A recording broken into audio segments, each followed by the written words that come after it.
what has happened in our modern worldview is that we have so insisted on this ideology of nature, that nature can be reduced to mathematics and numbers, that we have recreated the world around us. And we've recreated a way that, again, as I started to say, which began largely in the middle of the 20th century, when the first major vast group of modern scientists came back from World War II, where most of them were employed during the war for the manufacture of armaments, and they came back to work for private industry, and they went into the pharmaceutical fields, they went into making house cleansers, they went into the agricultural fields, and now what we've seen over just a matter of half a century is the vast winning out, as I call it, the winning out of that worldview and the engulfing of the byproducts of that worldview all around us. Now there's certain evidences of that happening, and the three main areas are: one, agricultural, the second is medical, and the third is in our general environment. If you look at agriculture, you see that 100 years ago, 100% of our agriculture was organic. Today, roughly in the US, less than 1% of agriculture is organic. Most of it is chemicalized, is genetically modified, or otherwise adulterated. It is no longer the way it was. So there's a huge winning out, and if you look right now at the growth of genetically modified foods, it is outpacing that of organics, even though organics is growing at something like a 20% a year rate, trying to recover its stance. Still, the old worldview, the mechanical worldview, is still winning out. When you look at the field of medicine, you see that the same kind of a ratio applies. That if you, like in the US, for example, there are approximately 750,000 allopathic doctors. There are only about 5,000 naturopaths who do not use chemicals in the healing process. So you see, again, the ratio is approximately 100 to 1, where there's a dominant winning out of this chemical, mechanical orientation to how to treat the body in order to heal. The third area is our general environment, and you see that the chemical industry has grown to huge dimensions. There's something like $3 trillion of chemicals produced every year at the present times, and certain industries, especially like the pesticide industry, has grown phenomenally. The pharmaceutical industry has grown phenomenally. In the US, twice as many individuals now are taking prescription pharmaceutical drugs as a little over a decade ago, and the number of drugs that especially seniors are taking has instrumentally increased, with little testing of the interaction of these drugs among each other. And so you see this worldview being dominant. But as it's grown into a dominant conquering position, there also have become these inconvenient problems that have developed. We are in the midst of health pandemics like cancer, diabetes, arthritis, asthma. We are in the midst of environmental problems that are engulfing us. We see the invention of atomic weapons that in an instance can threaten the survival of all of life on Earth.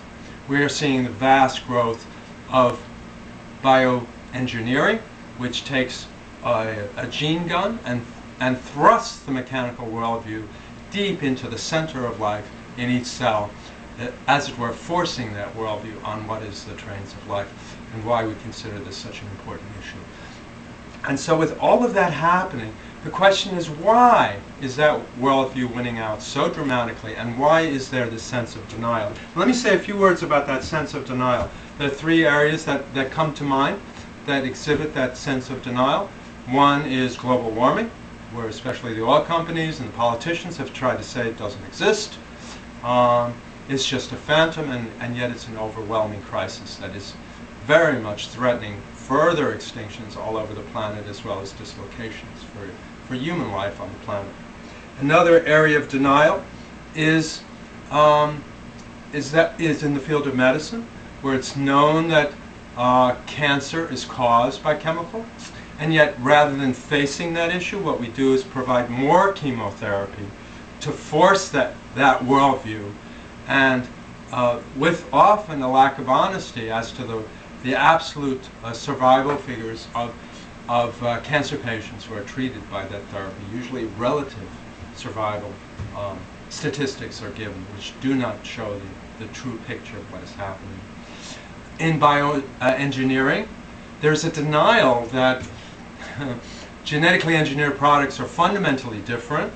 In fact, they're the most different agricultural products that have ever been seen on this planet, and yet there's the attempt to depict them as essentially equivalent to organic, natural products, which simply isn't the truth. And so as we've seen more environmental and health crises evolve, we see an increasing level of denial and an increasing aggressiveness in maintaining that worldview as the dominant worldview. And so what I think of and what comes to mind in this moment is the image of Rachel Carson, who back in the 1960s began the environmental movement, began to see that these incongruities, these anomalies to the vision of progress that we were supposed to reap from the 17th century worldview were facing us. And she herself was suffering from or struggling with cancer and to survive, which ultimately took her life.